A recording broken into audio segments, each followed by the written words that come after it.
د جمعې د فضیلت په باره کې یو داسې حدیث چې سړی واوري نو سړی حیرانه شي چې دا څومره فضیلت والا ورځ ده. او د حدیث د روایت د اوس الثقفي رضی الله تعالی عنه روایت مانی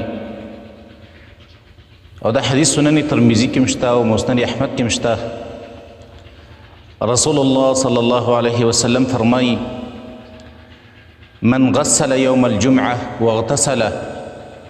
ثم بكر وابتكر ومشى ولم يركب ودنا من الإمام واستمع وانصت.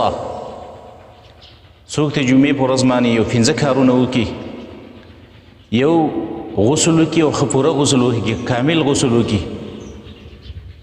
او دویم وختي جومات ته لاړ شي او ډېر وختي لاړ شي د جمعې په ورځ، او ومشا ولم يركب پیاده لاړ شي، سوړ لا لاړ شي،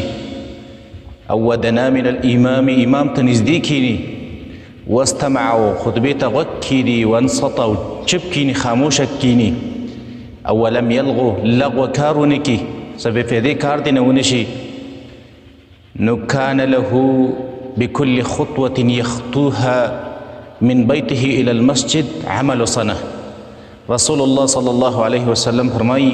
د دې سړي دپاره په هر قدم باندې د یو کال عمل ولیکلی شي. اجر صیامها و قیامها، په یو قدم باندې د یو کال روجي او د یو کال قیام اللیل د شپې د تهجدو. دا څومره لوی د اجر والا حدیث دی. مثلا یو انسان دی او هغه جومات نه کور دومره لرې دی، یو 500 قدمونه یې واخیستل او دا جومات ته رالی